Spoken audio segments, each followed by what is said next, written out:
HRN listeners. As we celebrate our 15th year, we are deepening our commitment to giving voice to the next generation of food systems storytellers, and we need your help.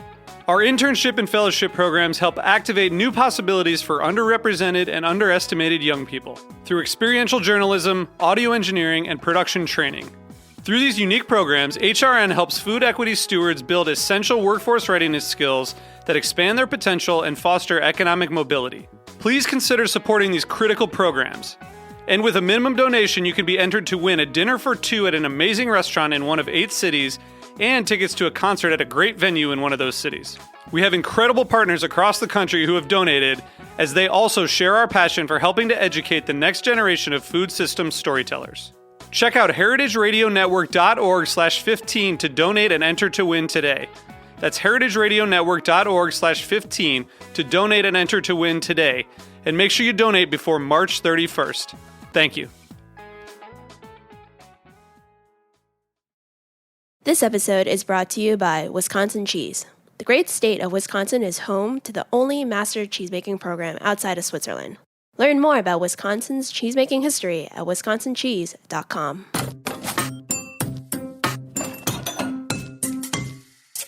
Hardcore is a new series from Heritage Radio Network. Over 6 episodes, we're taking a close look at the rebirth of American cider. Really, it wasn't until about 10 years ago that cider started to be revitalized in the United States. From the science of fermentation.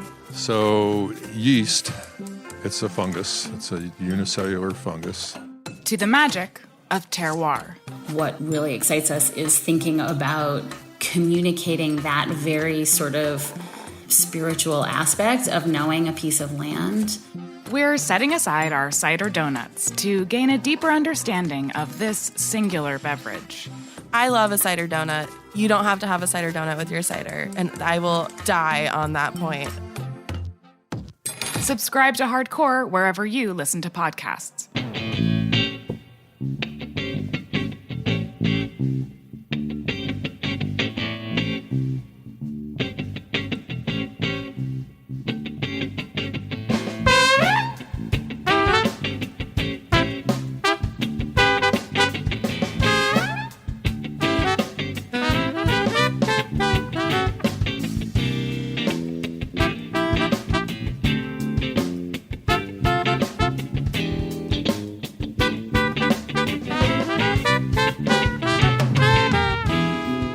Welcome to the Grape Nation, your weekly wine journey. Our guest is Victor Urrutia. We'll talk to Victor about Rioja and CVNE. We'll taste a CVNE Grand Reserva and a Contino Reserva for our weekly wine sip. I'm your host, Sam Ben-Ruby. Stay with us for the Grape Nation on the Heritage Radio Network. We bring wine to the people. Victor Urrutia is the CEO of Compañía Vinicola del Norte de España, also known as CVNE or CVNE. He is 5th generation and only the 7th person to run this family business. CVNE is a storied Rioja producer dating back to 1879. Under Victor's tenure, CVNE has combined traditional winemaking methods with modern innovation. Welcome to the Grape Nation, Victor. Thank you, Sam. Did I get that intro right?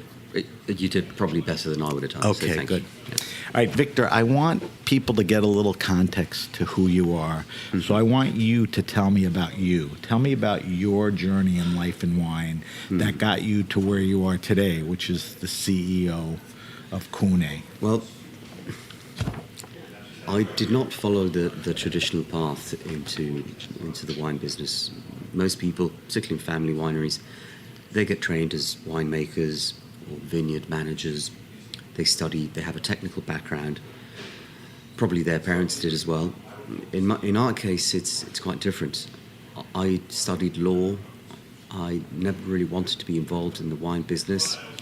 My father was a reluctant wine business person as well. He still is to a point, although of course he loves the business. My grandmother, before him, she was a painter. She wasn't that involved in the business either. Her mother, where the business comes from, she wasn't that involved. She looked after the family. It was really her father. We need to go back 5 generations to find somebody who's actually really put his back into doing this. So it's a bit weird. But I suppose most family companies are unique to themselves. Yeah, everybody follows a different path. In my case, really, I never wanted to work at CVNE. I didn't think I'd work here. We have this thing in Spain, as you do in most countries. There's no primogenitor. So when somebody has a business and they pass away, the business gets divided amongst all the different kids, all the different children. As happens in most countries. And I'm glad it's done that way. Yeah? The English thing where everything goes to the eldest son. Right. That would actually work out fine for me because I'm the eldest son. But I don't think it's very fair on everybody else. And I like the way that we do things by dividing things evenly. So I thought, I've got plenty of brothers and sisters, and I've got cousins, I've got uncles, I've got everything. So I thought somebody else, probably better suited to the job, would end up doing this. But in the end, my uncle, who was a previous chairman, he had to retire quite soon for health reasons, and there was nobody really prepared to take over the helm of the company back in those days. And this was a good 16, 17 years ago. My father was busy doing other things. My brothers and sisters were younger than I was, so there really wasn't anyone available. So I was drafted into the position. Begrudgingly, or you? I didn't want to do it. I didn't want to. You didn't? No, not really. I was doing other things. I'd actually been studying in the US. I was working in business, and I was enjoying that. And this whole thing about moving back into a village, living in the village, working for your family. So you've got a tough day at work, and you get home, then you get a tough time at home as well over how things are going. So I really didn't want to do that, and perhaps I was a bit daunted by the responsibility of the whole thing. So, how old were you? I was 29. So young. So still pretty young. Yeah. So be that as it may, I accepted out of a sense of family responsibility, and of course the job opportunity was terrific. I thought this, I'm going to run a company, great. Yeah. I probably didn't think things through as much as I should or as I do now. But I started, and I signed a contract for a year, and 1 year led on to another. And after about, 5 or 6 years, we just gave up on the whole contract thing. I just continued. And I'm probably no good to do anything else right now, so I might as well continue what I'm doing, till they find me at least. So it's been 16 years? It's been a long time. It started in 2003, February 2003. So. And you went in as the CEO? Yeah. As I started as... How is that? You take a job and in 16 years you don't get promoted. Actually, and my salary, my salary... It went down? Well, it actually went... went down after a couple of years. It went down because I think I don't want to work as much, so I'll reduce the salary a bit. And I think in the end I ended up working just as much. Or maybe not, who knows. So where is your head now? I mean, you're very much settled in, you're very much committed. It must be a proud thing to be running, the family business. It's extremely proud, and I do see myself as one of the things that makes me proudest is that we are flying the flag for our country. If you see our wines, all our CVNE wines, you'll see the Spanish flag on them. And you can think, well, this is a bit glib, what, you think you're an ambassador for your country? But in a sense, I am. And my country is a venerable old country, a bit like our company, like CVNE, obviously, in the grand scheme of things. We don't actually have that many people flying the flag for our country in Spain. We're a country that doesn't have any natural resources. We have wonderful things, but most of these things don't travel. Our tourism, our cathedrals, our art, it's all in Spain. Our cuisine, most of the good restaurants are in Spain. You need to go there to see them. And I encourage people to go and do this all the time. Is this something that you move towards, or the family always felt that, along with the company, the country, I think to share? We've always done that. We have a letter from the royal household in Spain in the 19th century allowing us to use the Spanish flag as our symbol. The fact that we deliberately avoided having our family name in the company's name. You mentioned it before, CVNE, it's a mouthful, yeah? It stands for Wine Company from the north of Spain. It's cumbersome and long, and it's impersonal. But I think, at the same time, it's also, I'm not sure what the right word here is, I think I love the fact that it's so anonymous, the fact that it's, it's not a one-man's project. This is not... That's where things have been going. Yeah, and you see that a lot sometimes with many wineries anywhere in the world. Some maverick creates a winery, they create a wine, they make amazing wine, then he retires or sells the business or passes, then what happens afterwards? It's just not the same, is it? Right. Those Right. businesses. This is set up in a way where Exactly. It's set up in a way. It's about the wine. I was taking a walk this and the morning, looking at St. Patrick's Cathedral here in New York, and I was thinking, well, who built this? Yeah, there's no signature on the building. Yeah, it was made by hundreds of people, and Good, it's been good there, analogy. It's been there, not forever, but it's been there for a long time, and hopefully it'll be there forever. Yeah. Yep. But there's no single person that's responsible for it. Yeah? Right. It just gets handed on. Yeah? Like Trump Tower. Oof. All right. So that brings us up. Let's focus on the wine sound. That brings us up to current. So before we talk about Cune, I want to talk a little about Rioja. I want to talk about the wines and all that, and then we'll get deep into everything. So obviously Rioja is in your blood. Let's talk about as a winemaking region. All right. Mm-hmm. Tell me, because you must through osmosis and practice, know all of this. Tell me, so people understand the area, tell me a little about climate, geography, terroir, Sure. grape varietals. That is only relevant, to Cune. Yeah. I mean, what are you dealing with? And, later on we'll talk about multiple sites that you have and all that. But talk regionally. Regionally, Rioja is in North Spain, okay?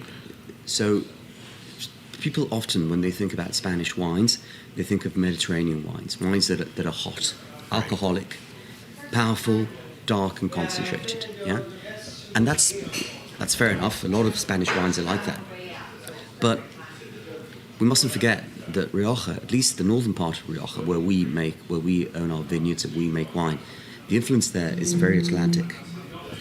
I've seen the tractors come in with snow on them with the harvest at some point. Yeah, back in the day. Well, in 2013, that was the last time. So the influence is Atlantic. The elevation is high. We get not as much go rainfall. back to Atlantic. Yeah. So, we're in New York, Atlantic.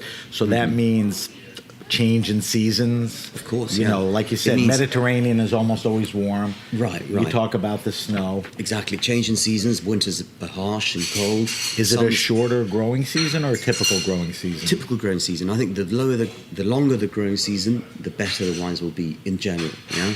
So stretching out the harvest time, I think that's a good thing. Right. And we start harvesting in Rioja. Usually we start later than Bordeaux. So Bordeaux is further north in terms of latitude, but of course it's at sea level, like New York. Right. We're quite high up. We go up to nearly 600 meters elevation, whatever that might be in feet. So influence of the Atlantic, we get cold winters. Even the summers, they can be hot during the day, but the nights are cool. We harvest late, and we often struggle to get to 13% alcohol for our wines. So this year, that's going to be different. The 2019 harvest came in quite high in terms of alcohol. We're averaging 14.5%. That's really quite unprecedented for us. But in general, our wines, the terroir of Rioja, or the better terroirs of Rioja, would be cooler. The influence of winter is present for sure. And it's very much, you need to focus very much on the vineyards because there's a huge difference from one to another. Right. Yeah. In terms of the varietals, you asked me about that. The king here is Tempranillo, which has many different names across Spain. Perhaps Tempranillo is the better known one. Tempranillo is quite ambivalent as a variety. It can be quite dark if you know how to manage it, but at the same time it could also produce lighter wines that could be not dissimilar from Pinot Noirs, certainly those that you can find in Burgundy. Right. So it's quite versatile, yeah? And it ages fantastically. To me, that's probably the key attribute that it has. And whites are, I mean, there's an interest, but they're secondary as far as how much is planted and how much is vinted. There's a lot less white than red, for sure. Yeah. White Rioja had its heyday in the 50s and 60s, and it declined ever since. It's had a bit of a pickup lately, because I think you can make extraordinary whites. Some of the whites that we have in our winery from way back in the day are fantastic. It's just, for some reason, do you know why that is? I think in Spain, we tend to not care too much about whites. We don't think they're that good, which is stupid and makes no sense. But there you have could do it well if you put your mind to it. But I quite like our whites. So during your tenure, which is enough time, has the issue of climate change, had any impact, or everything has stayed Well, somewhat level? Harvest time. We think about this. We think about this all the time. Yeah. And this year, we're clocking in a harvest. We're going to finish this week the harvest. So we're going to finish by late October. Is that typical within the range? It's within the range. In the past, we might have finished. I remember one vintage we finished in December. So it's not unheard of to continue in time. Right. But what I'm thinking is happening now. There's many different things at play. One is happening for sure, which is we've increased our vinifying capabilities, so we can harvest more quicker. Yeah. In the past, we had what we had. And you had to go by what you could handle. Exactly. Now, right. Maybe you're full and you can't empty any tanks, so you have to wait a bit. But now we increased our capacity so we could do that. And people get more nervous in general. I see farmers, because we harvest, we own 600 hectares in Rioja, which is considerable.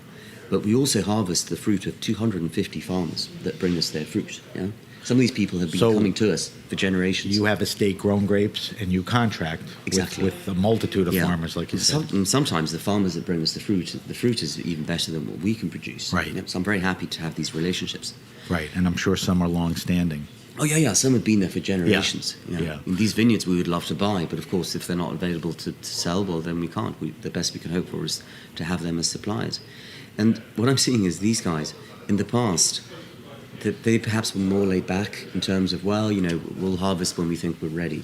Now they get stressed more easily, and they might harvest sooner. And I think in general that's a sign of the times. People are more stressed. They want to get things done quicker. Yeah, I know that's more philosophical than anything.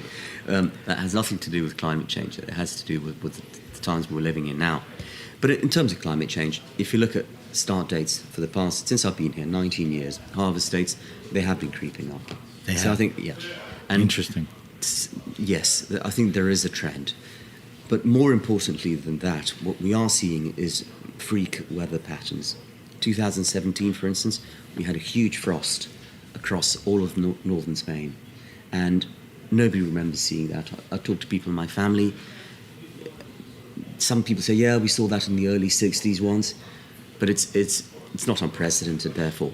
But it's so unique. Yeah, normally frost is localized. It might hit a particular vineyard, a particular plot by the river.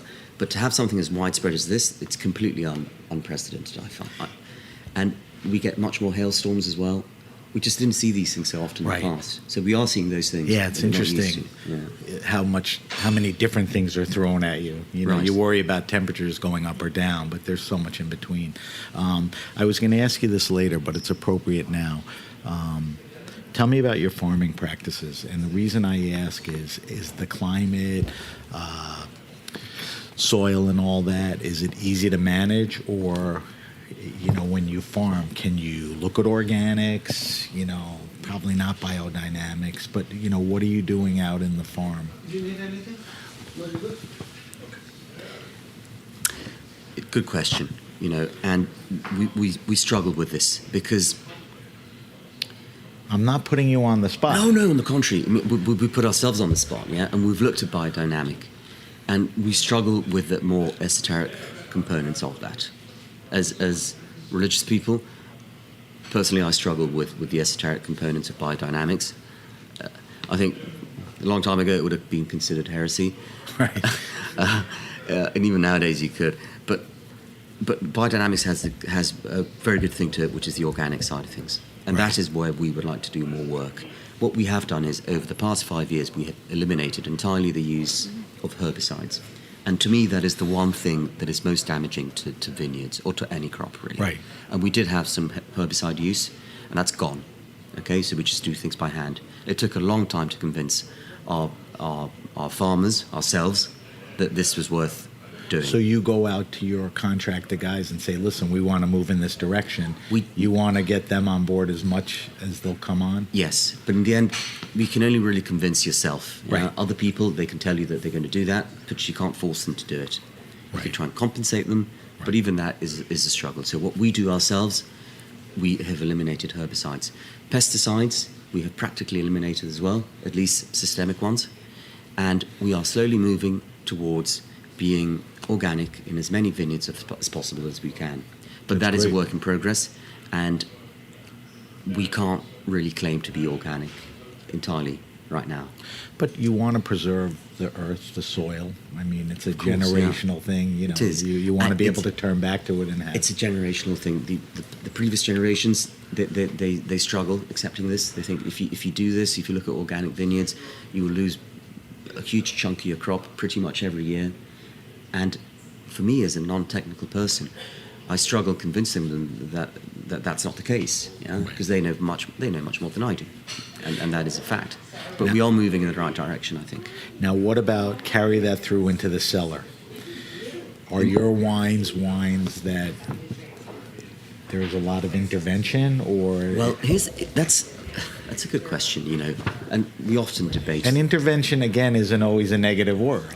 Well, in the end, adding wood is intervention, but that's the style. You know, that's not negative. I think you can draw the line between wines that are made fundamentally in the vineyard, where they come from a single vineyard. Our Contino is an example of that. Wines that are made from a specific vineyard, and that you age for as little as possible, in as little new wood as possible. Right. You use as least sulfites as possible. You find them with the most neutral things that you could find. You could say, yes, that is probably as close as you can get to a natural wine. Yeah. However, on the other spectrum, you have things like Champagne, and you have things like Grand Reserves. These wines, without a shadow of a doubt, these are wines that are made in the winery. And I'm not at all embarrassed to talk about this. These are wines that we age in wood for 3 years, 4 years. In the past, we even aged them for 10 years. Yes, we choose oak that is used, that doesn't have too much impact. We try to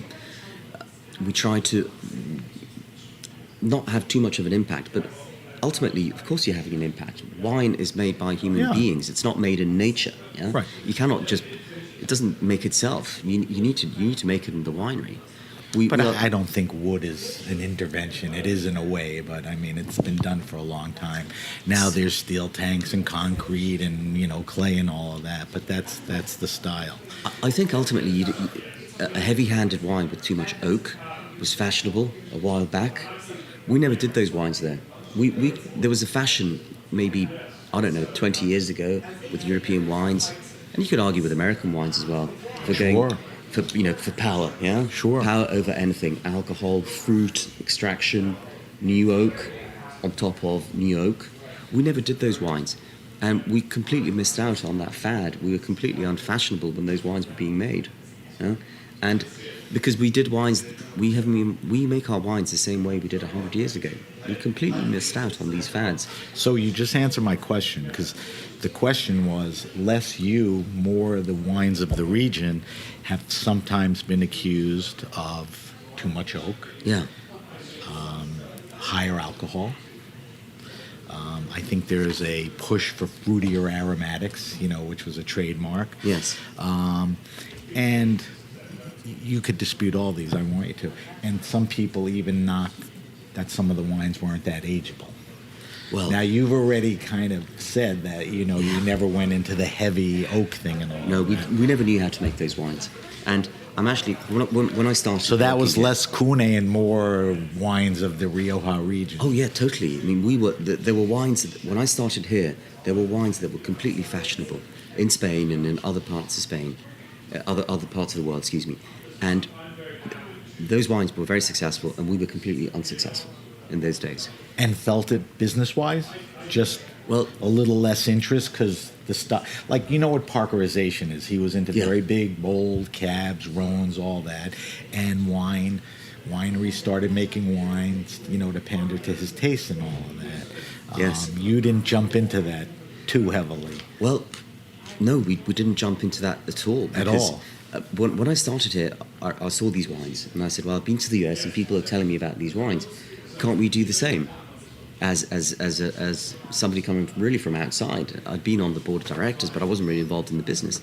And I asked our wine people, our winemakers, can we make those wines as well?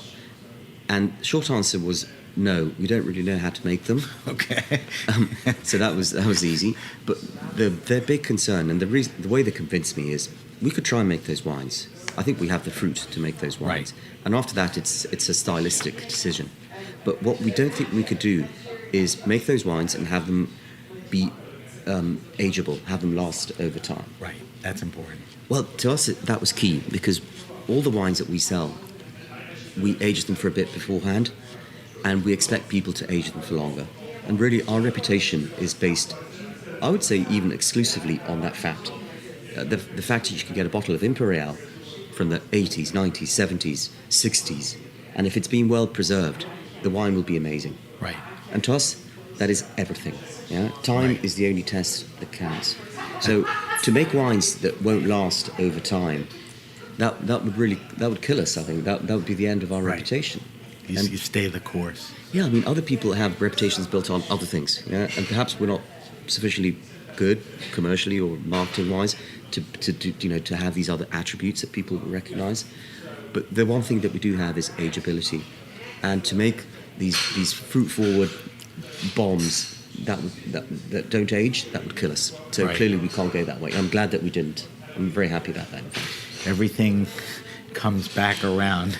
Yeah. There's a certain interest towards restraint everywhere, in California, in France. Yeah, I think that's great. Yeah. So Spain has become an interesting wine country. Totally. Ribera Sacra, the Canary Islands is kind of hot now. Totally. Catalunya. Yes. And Rioja kind of stays the course, which is fine. But what changes have you seen in Rioja, or have you? Well, you talked about some of the changes you've made. Even though you've stayed the course. I think Spain has amazing undiscovered vineyards across the country. Some of which have been abandoned. Right. And today we're talking Rioja. It'd be great, Sam, if we can meet at some other point to talk about these other regions, other wines that we're making in other regions. In Nether Galicia, we have discovered and bought abandoned vineyards that we are recovering. And I'm so excited about that, because the vineyards are truly magnificent. And I'm very happy about that. But of course, there's many other people doing that as well. Right. And you mentioned Canary Islands. That's a great example of a place that's been making wine for centuries, and people did not know about it at all. So Spain has that. We have that magnificent legacy of old vineyards. At the same time, Spain could also make wines that are less interesting in parts of central Spain, and it's best not to focus too much time on those. Right. And Rioja really is sort of it's sort of the benchmark for Spain. It's the equivalent of Bordeaux. Right. Whereas on the one hand, it carries the flag. It carries the flag. We certainly do that at Cune. But whereas in Bordeaux, perhaps you don't see that many new wine projects because they've been around for a long time and they're so established. In Rioja, you do see new projects, new vignerons doing new wines, some of which are formidable, and I recommend anybody listening to go out and buy them because they're very good. Talk to your wine store or to anybody that knows about wine to recommend these. And there's quite a few of them. Right. What we have done in Rioja is to continually buy more vineyards, to basically be able to produce a tiny bit more Imperial, or to produce new wines, some of which we haven't even presented in the US, that we're sort of testing in Spain first. But Rioja, some people will tell you that Rioja is one of the top wine regions in the world, one of the top 5. I don't know if it's top 5, top 3, or top 10. But what I do know is that it's extremely diverse, and it has fantastic vineyards, some of which the average property in Rioja is absolutely tiny. It's less than 3 hectares. So your acquisition is through what, farmers that you've dealt with? Farmers that we've dealt with that want to retire. Other wineries. And their kids don't want to go into it. Right. Or just it's farmers that retire. People don't want to work in the countryside and live in the countryside any longer. And that is a huge shame. I know. But it is happening. So what we're trying to do is at least to buy these vineyards and preserve them and bring them back to life. Right. So that's quietly, that's what we've been doing over the past 10 years. So let's talk about Cune a little. We go back to 1879. I had mentioned in the intro, you're a 5th generation Cune family member, and only a handful have run the company. So I think one of the things you probably had an eye on was taking the job over, kind of moving forward, bringing it into a modern era, but not necessarily changing the winemaking. When you got there, what did you start doing? What are you doing now? What are the challenges? When I started at Cune, I found a company a venerable old company with what I thought were very good wines, good vineyards. I say good wines because often many producers, they have maybe just one vineyard, one harvest or two in the cellar. We have 4 or 5 always. It's how we operate. The current release of the Grand Reserva Imperial is 2012. That was made 7 years ago. It's crazy. So now we're harvesting the 2019.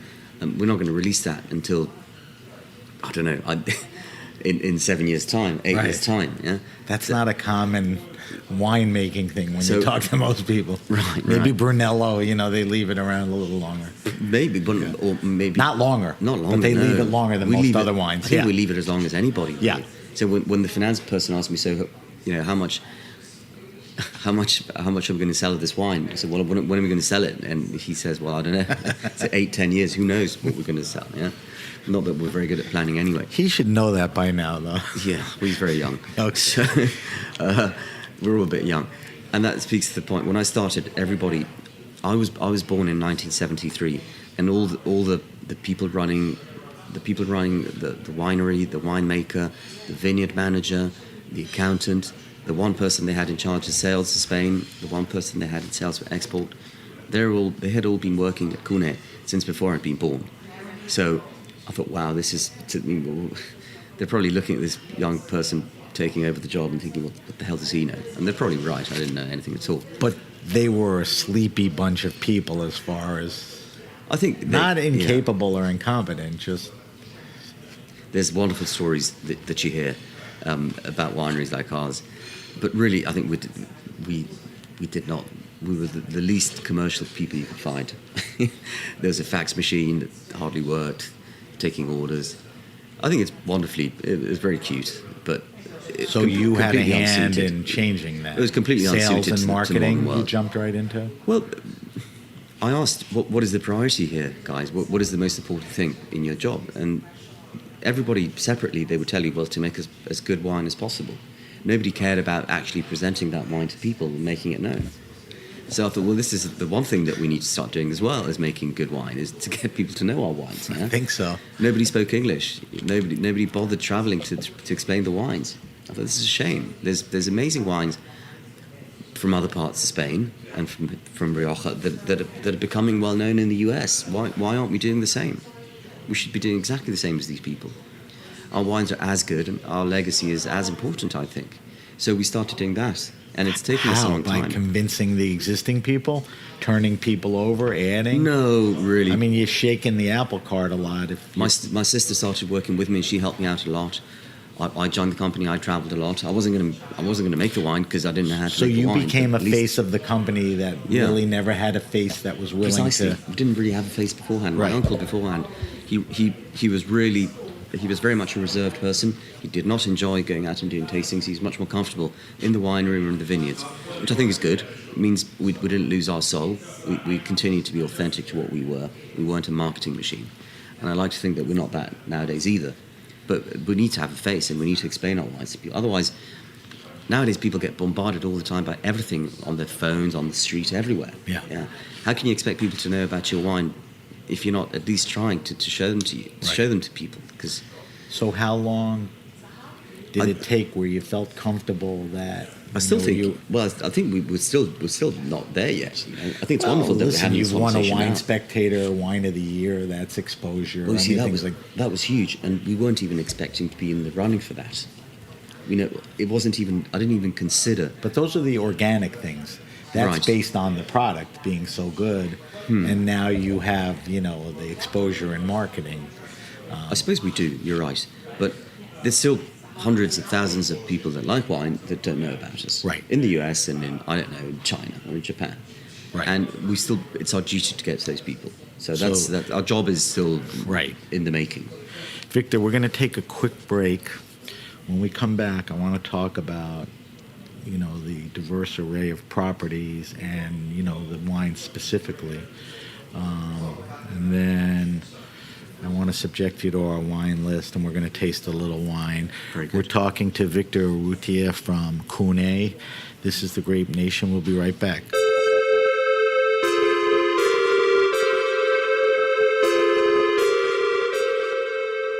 This episode is brought to you by Wisconsin Cheese. Did you know that 90% of Wisconsin's milk is made into cheese? And this is not just any milk. When Swiss, German, and Italian cheesemakers first settled into Wisconsin, they chose their new home because of the special terroir of the region. Its soil and water are nurtured by the goodness of glacial sediment, and those elements lend themselves to the very best milk. Today, Wisconsin produces 25% of all cheeses made in the U.S., and Wisconsin cheeses have won more awards than any other state or country in the world. How did they do it? Wisconsin cheesemakers combined their heritage and tradition with non-stop innovation. They were the first state to establish cheese grade standards and the first to require that every cheese plant be overseen by a licensed cheesemaker. Wisconsin is the only place outside of Europe where one can pursue an elite master cheesemaker certification. All of these impeccably high standards mean Wisconsin produces more than 48% of the nation's specialty cheese. Are you enjoying this podcast? Heritage Radio Network has plenty more. I'm Patrick Martins. I'm Brandon Hoy. And I'm Emily Pearson. Together we host the Main Course OG, where we cover food news and culture. Browse episodes of the Main Course OG wherever you listen to podcasts and on heritageradionetwork.org. All right, we're back. We're back with my guest, Victor Urrutia. Victor is the CEO of CVNE, or CVNE, in the Rioja region of Spain. All right, so before you make the wines, they come from vineyards, and the vineyards are in different properties, and you alluded a few times, there's some nice holdings. Yes. So talk to me about where you're growing grapes. I mean, you showcase a distinct range, representing different regions. Okay. So historically, we have made wines in Rioja, okay? And recently, over the past few years, we are also making wines because we have bought vineyards in Ribera del Duero, in Valdeorras, in Galicia, in Cava, and I think that's pretty much it. But the focus of what we're talking about today, I think, is Rioja. Right. Yeah? And so let's go back to there's that. A bunch of different yes. Right. And in Rioja, we get staggered a bit by this as well. In Rioja, we have 4 different properties, okay? First one is called CVNE. CVNE is in Rioja Alta. It's one of the first wineries in Rioja, one of the first in Spain, perhaps. And, well, that is supported by at least 200 hectares of our vineyards. And here we make a different range of wines. Go ahead. So, moving on from that, we would move to Imperial, okay, which is perhaps our flagship cuvée that is also in Rioja Alta, and that is supported by about 50 hectares of probably our best vineyards. And these are vineyards, these are high altitude vineyards that with very low yields that produce what I think is the best fruit that we could possibly manage. Moving slightly east, we go to the Alavesa region in Rioja. Now, I'm throwing out all these names that most people probably don't mean too much. Yeah, so I encourage anybody listening to please come and see us and visit us in Rioja. What we have is beautiful. Hospitality runs through our veins. So please come and see us and enjoy what we have available. So back to my discourse.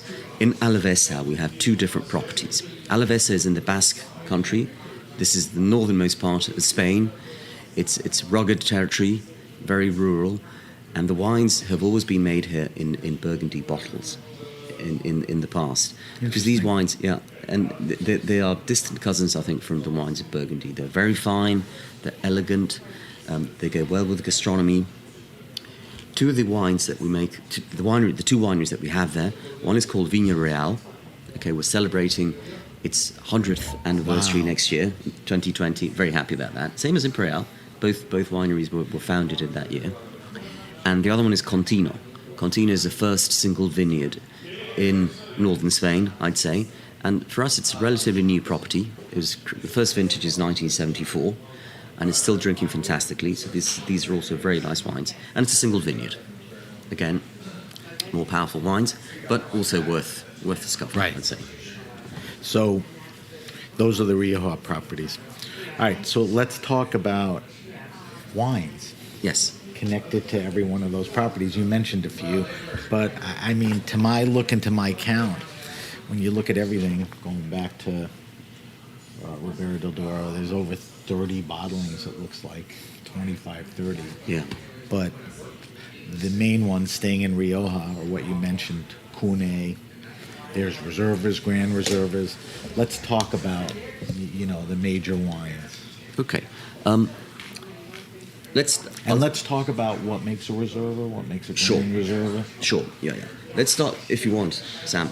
Let's start with Contino, shall we? Okay. Wherever you want to go. Yeah. Contino is a beautiful 50-odd hectare single vineyard in Rioja. Okay. The name means continuous, and this is a tribute to the royal guards, the guards of the kings of Spain that guarded the children of the kings of Spain, that guarded them over decades in the 15th and 16th century. So it's a historic name, and really the property belonged to one of these guards, okay, the Contino, the continuous guard. That is the origin of the vineyard. It's a historic vineyard. Now, people sometimes think, well, you're boring me with history. But it's important. I think the best vineyards worldwide are those that have been tested over time.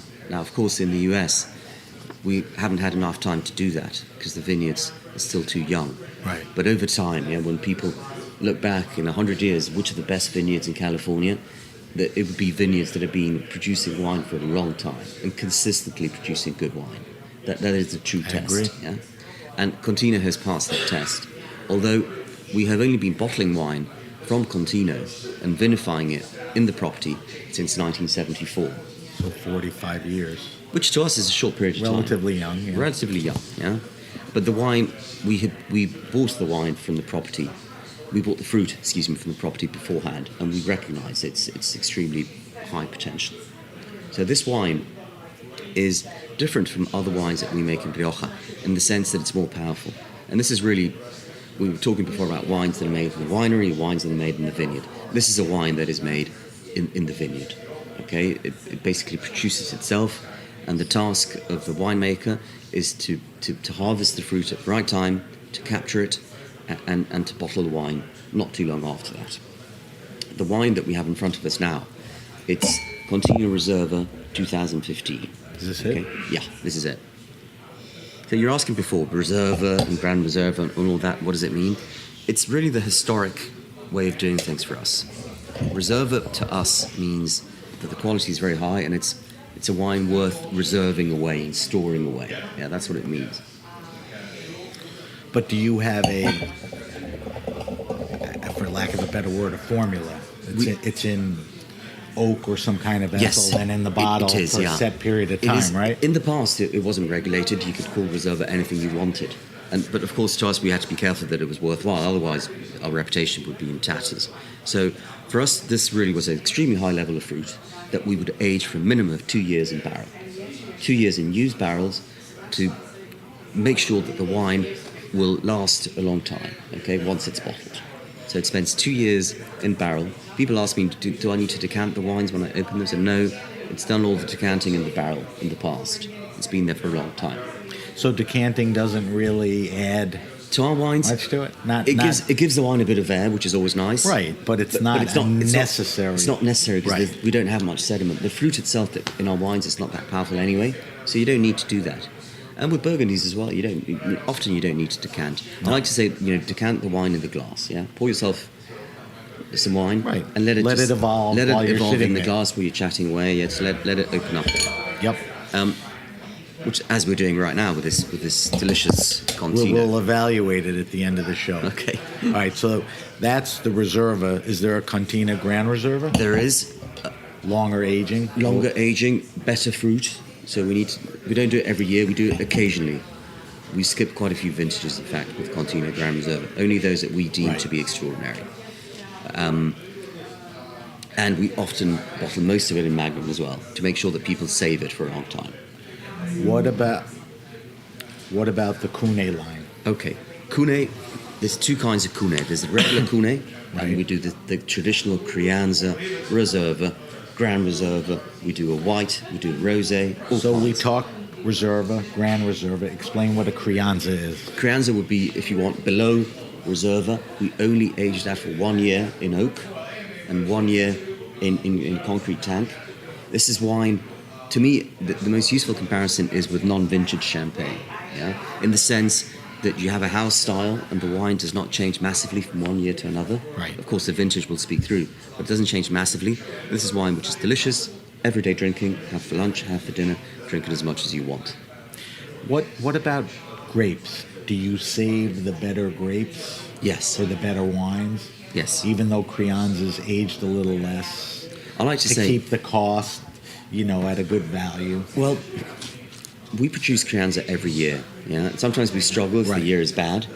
So what we do is, and this sounds great in theory, doesn't always work well in practice, but a bad year, a year which is not good because it's rained a lot, maybe some of the fruit didn't go into the vineyard, into the winery in the best shape as possible.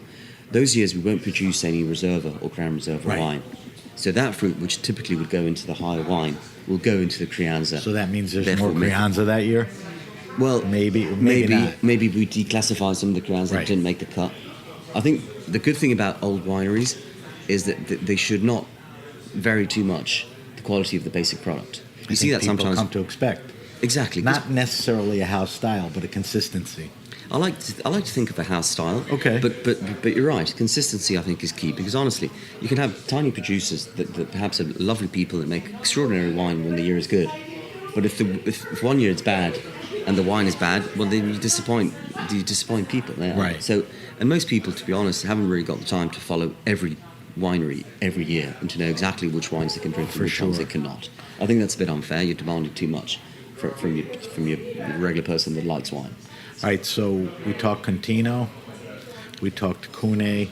What else? So on top of Cune, we have Imperial. Okay, sometimes people call it Imperial. I call it Imperial, which is how you would say it in Spain, how you would say it in Spanish, and it's how we've been calling it for 100 years. And next year we have its centenary. The wine has been around since 1920. The first vintage that we produced, I think, is 1917. We still have some of that at the winery. Wow. Tasted it not too long ago. It's actually okay. It's very nice. Okay. It's not the best, but it's still very nice. And people get confused sometimes because they say Cune Imperial or just Imperial. They both work. This is not created in some marketing lab. It's how we did things in the past. Right. So the name is what it is. Okay. And it's not perhaps it's not catchy and easy to pronounce and easy to remember, but again, it's a product of time. Right. And this, to me, is the epitome of Spanish elegance, and that's what it should be year in, year out. There needs to be a style which is respected every year, although of course the harvest has to show through, and we will only make this wine in vintages that we consider excellent. So the Cune, the Imperial Grand Reserve of 2012 was the Wine Spectator Wine of the Year. Not the 2012. Which one? Previous vintage, it was a 2004. Okay. That was the Wine Spectator Wine of the Year. Which is a high honor and compliment for sure. Oh, of course, yeah. First Spanish wine to receive accolade. Yeah, that's a big deal. A huge deal. That's a breakthrough for you, the family, the country, everything that's region, important to everything, you. Yeah. All right, so did we cover the Rioja wines? I think so. Okay. Yes. All right, so what I want to do is I want to subject you to our wine list, which is a bunch of questions. Mm-hmm. I'll get to that in a second. But do you feel at this point that the wines of Cune are at a competitive world-class level? Look, if you'd ask me... I mean, you, why wouldn't you say yes, or you'd say we strive to that, of course. But, you travel a lot, you drink a lot of different wines. I mean, are these... If you'd asked me that question 10 years ago, I would have said, maybe not. Maybe there's the very best from France or from the US. They're above us because, they sell more expensively, they're better known, their reputation is stronger. So that will lead me to believe that we're not as good as they are. And I do think this is something in our country that we struggle with, thinking that we can be as good as the best. And the fact that we receive that prize from the Wine Spectator, naming one of our wines as the best in the world for that year, to me, that, and the fact that we have received 100 points, some of our wines from the Wine Advocate as well, to me that tells us that on a good day, our best wines can beat the best from Bordeaux and Burgundy. Now, if I'd said that 10 years ago, I wouldn't have been comfortable with myself saying that, but now I'm convinced it's the case. Well, I think you can back it up now.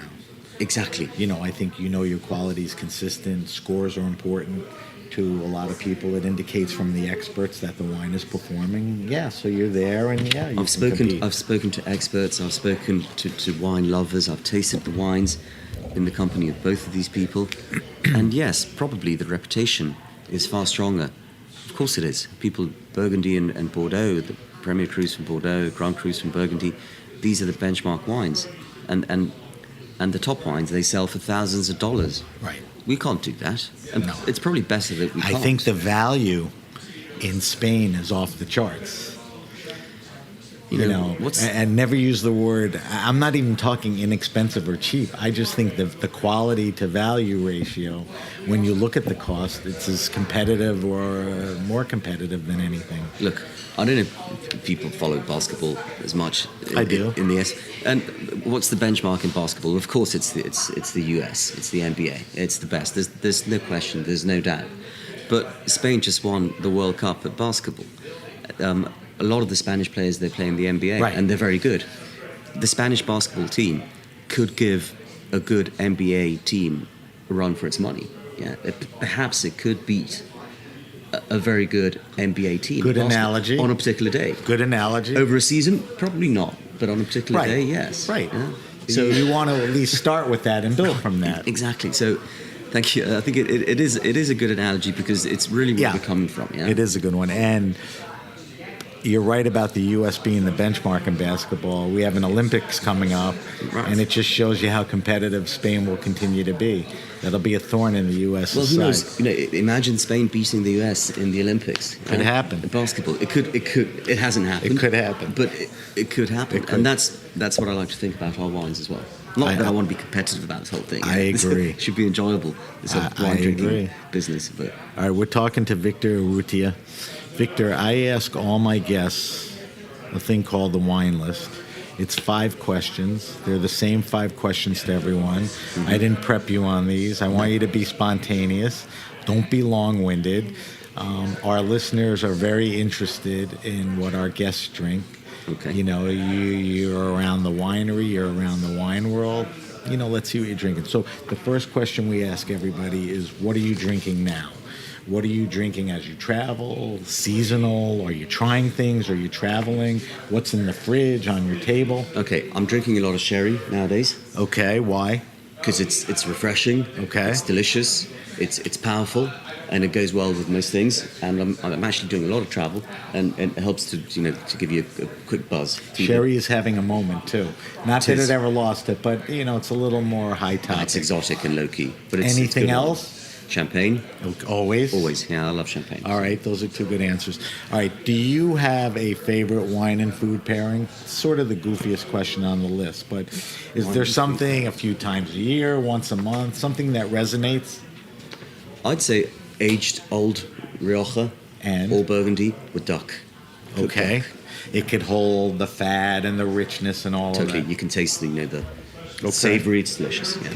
But we're talking aged. Yes. Rioja. Exactly, yeah. Or Burgundy. Okay. They're both quite similar over time as well. All right, I think we're going to have to go Spain and wherever else you want to go on this question. Tell me your favorite wine restaurant and or bar. Restaurants or bars that do it well. They have the selection, the people, it's a good vibe walking in. Okay.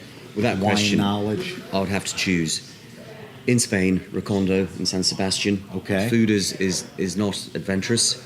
It's traditional Basque and Spanish fare, made to a very high level. So spell for me. It's Recondo. In San Sebastian, Basque Country, northern Spain. And the wine list is absolutely phenomenal and very good value as well. If I had to choose one place, I would choose that. All right. Do you have a favorite in the States, or it's hard to key in on that? Do you know, I'm sure people will tell you very... I don't want you to be exclusive of anyone, like, Victor, why didn't you mention me or whatever, but... No, but for instance, I love when I'm in the States to go to the traditional steakhouses. Del Frisco's, those kind of places. They're not unique and exotic, but I love them. And the experience is fantastic. They all have nice wine lists. with lists that pair well to their food. Totally. Red, California. I think Rioja is so professional. The meat is delicious. The whole thing works, and I love that. It's a wonderful experience. Good call. Do you have a favorite all-time wine? When I originally asked the question, it sort of pointed towards the rarest or most expensive wines. It's become more experiential or a story attached to it. What's an important wine to you? I would have to choose one of our own, and I would choose... But you got to give me the why. I'll tell you why. It would be Imperial 1947. It's a wine that I've tasted quite a few times in the past. We still have a few bottles left at the winery. And this is the wine that I tasted alongside other wines from Bordeaux. Same vintage, 1947. Extremely famous vintage in Bordeaux. Cheval Blanc, equivalent wines.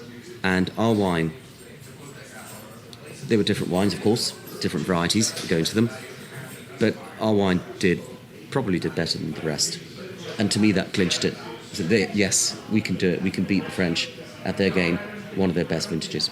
And last time I tasted this wine was a couple of months ago at the winery with one of our guests, and it was still formidable. So to me, that is it. Yeah, that's a good one. So good vintage year. Fact that it held up. Yeah. All right, last question, and see if you can answer this. And it may fall in your house too. I ask everyone, recommend the best wines around $15-20 US. Give me a red and a white. You can give me a region like Muscadet. You can give me a maker. You can give me all your wines. And I always say this. My kids are in their 20s. They can't show up at a party with a crappy bottle of wine for $10-12. They're not spending $40. How many examples do you need? One white, one red. Oh, just two? Yeah, okay. Or if you have a few of each, I'm fine. The more the merrier. Well, we post all of these answers on our social media. Okay, terrific. If I had to choose a white, I would choose something from the Moselle, from Nick Weiss, St. Urban's Hof. Okay, I know him well. Their regular Riesling is affordable and delicious, and I think for somebody that's starting on wine, it's approachable and delicious. For red, I would choose Vigna Real Crianza. It's one of ours, so I have a conflict of interest here. No. I would tell you not to include yours, but you have to. I think there's a good value there. I think it's amazing value, and more than anything, it's approachable and really easy to drink. And I think that's key for somebody that's starting on wine. And also, if I had to include another white, I would include our own basic Monopole, Rioja. It's white, Ybarra. It's about $15. So Monopole, Monopole, Viura, exactly. The grape, Viura. Precisely. Okay. Yeah. That is also approachable, delicious, crisp, and fresh, and great. So it's a crisp, fresh. To me, that's where it should be, I think, with wines. Yeah, I mean, it's not like a California heavy Chardonnay. It's a very crisp, nice. I think those heavy Chardonnays are very nice. Yeah, but perhaps not to start off with. But so people can imagine the style. There's right. crispness and all of that. All right, good job on that. Thank you very much. All right, so we're going to wrap up the show with our weekly wine sip, which I kind of invented so I could taste wines. Okay. Make my guests bring wines in and all of that. So every week we taste a different wine on air. This week, Victor was kind enough to bring in a Contino Reserva 2015 and the Imperial Grand Reserva 2012. What do you want to sip first? Should we start with the Contino? Yeah. All right, so we have the Cantina. So a nice purple. Yeah, it's there's clarity to it. It's not deep dark brooding, but it's a very rich color. It's been in barrel for a couple of years, so the color is going to fade a bit, but it's powerful. Tell me your nose descriptors on this. Complex. There's coniferous. There's menthol. There's pine. Why? Are those trees in the region, or just not necessarily? I think it's just the complexity of the fruits. Because there's a wine in the U.S., Heights. Sure. And it's in eucalyptus trees, and it comes in the wine. That's not the case here. And you're right. But if Heights is power and it punches you in the face because it's so exuberant, it's delicious, this is far more subtle, I think. It's very still much powerful, so. But it's subtle and so complex. It's an interesting nose. Yeah. All right, mouthfeel, it's a medium. Not thin, not, it's a medium plus maybe. Medium plus. It's unctuous, it has depth, it has vibrant acidity. That's characteristic about our wines. Which is great which for means food. Precisely, it means it's a food. It's a wine for food. Yeah, and to me that's a key thing. Long finish. Alcohol is moderate to low, which I like. Yeah, which is good. The finish is very long. It's long, around the whole mouth. Yeah, exactly. Now, does the palate resemble the nose, or what adds into the palate? I think the palate is complex, fine, elegant, well-rounded, ready for drinking. Might be better in a few years. Probably better in a few years. But solid for drinking now, I think. It's drinking well now. But yeah, I mean, any good wine could always use a little bottle age. Right. What do we pair with this wine? Meats, any chicken in sauce, pasta. Meats, including beef? Oh, sure, absolutely, yeah. Roast chicken? Roast chicken. Pasta with heavier sauce? With heavier sauce, not with fish sauce. Fish, if you're talking salmon or anything that's particularly fatty. Oily, fatty, yeah, exactly, yeah. Ham, Spanish ham, of course, cheeses, or just by itself. Pretty diverse. Yeah. All right, so that's the 2015 Contina. Yeah. So now we're going to try... Let's try the Imperial. The Imperial, shall we? yes. Let's pour old ones here. Thank you. We're discarding our wines. Yeah. So I opened this about an hour ago. Okay. I don't decant these wines. You know, like I said, I prefer to have them decant in the glass. So, all right. So but it's good to give them some time to breathe. This is a treat because this is one of your great wines. Yes. This is the 2012 Grand Reserva. When did this hit the market? This was released about 6 months ago. Right. Not so that it's a long 2012 that was recently released. Oh yeah. Which is the story of... And we'll be selling it for a bit, I think, because we skipped the following vintage. Right. It was 2013. It wasn't good enough. All right. So color, a little deeper, darker. Deeper, darker. It's been in barrel for nearly 3 years. Okay. That's Grand Reserva. Grand Reserva. Nose is beautiful in the sense that it is beautiful. It's velvet. If you could smell velvet, of course that's nonsense. You don't smell velvet. But to me, it reminds me of an ancient European church. That's what it smells of. Yeah? It has antiquity on the nose. Right. It has meat sauce, a bit of gravy in it. You think, wow, that's weird for a wine. But no, it goes fantastic. The Rhone wines are, that's coat rotis. It's not unusual. It's very fine. There's some coniferas here as well. There's touch of wood. Because it's been in wood for a long time. That church descriptor is interesting. It's weird, when isn't you it? think about it, you close your eyes and you'd get that in a church. Yeah. All right, mouthfeel, this is a more unctuous wine for sure. This is unctuous. It's pure oil in the mouth. Yeah. It's delicate. Alcohol is very low. Mouth coating. Mm-hmm. Beautiful. Lingers. Very nice. Lingers. Soft tannin. Yeah. Good acidity as well. Good acidity. There's no sharpness. The tannins are soft. What about the palate? I think it's just it's the definition of balance and equilibrium. Yeah, It doesn't strike you. It's easy. You could drink as much of this as you want. But you've got to be careful with. Wine. But you could drink as much as you want of this. And to me, there's no higher accolade than that. No, especially for a red. That's a very mouth-filling, unctuous wine. You would think you would tire of it. This you could drink. I agree with that. What would we pair this with? Game. This would hold up to game. Oh, for sure. Yeah, game. Any kind of bird that's been aged for a bit. A steak. You can't go wrong. Any kind of steak. Yeah, whether it's with gravy or not. Right. Chicken as well. Cheese is very similar to the Contino. Yeah. I would hesitate with most fish.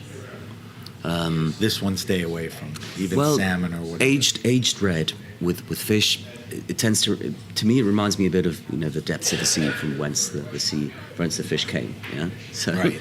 I agree. So that's the Imperial Grand Reserva 2012. This particular wine just hit the market. So here's an opportunity, to drink a barrel-aged, bottle-aged, Reserva wine. The Imperial. All right, Victor, we have to wrap up. Thank you, Sam. We've covered as much as we could. We could take any one subject and stay on it. Well, people get bored. Let me do the show close, and then I want to ask you a couple more things. If you have a question, suggestion, wine happening, or event, hit me up at sam@thegrapenation.com. That's sam@thegrapenation.com. You could subscribe to the Grape Nation podcast on iTunes, Stitcher, Spotify, or wherever you get your pods. Follow us on Facebook at The Grape Nation. On Instagram, we're at SBenRuby. On Twitter, we're at BenRuby. And both use the hashtag The Grape Nation. Like I said, I will post Victor's wine list answers. There were some good, interesting recos there. And I will post the wines that we drank today so people could, seek them out. Victor, if we want to find out more about CVNE and even follow you around, where can we look towards in social media? Well, I'm terrible on social media, I have to say, but my sister, she does marketing and social media for us at CVNE. So we have, I believe, Instagram posts, whatever they're called. Okay. Twitter as well. CVNE, just look CVNE? CVNE, CVNE, Right. you will find it. Okay. So And you're not active on it? I'm afraid I'm not. I'm really sorry about that. Victor, you got to get into modern times. I know, you're right. You're too busy. Next year's resolution. All right. Victor, thank you for joining us on The Grape Nation. Victor is the CEO of CVNE in Rioja, a great Spanish wine company. Thank you to everyone at Heritage Radio. Thank you to our engineer, Jeet. I'm Sam Ben-Ruby, and you've been listening to The Grape Nation.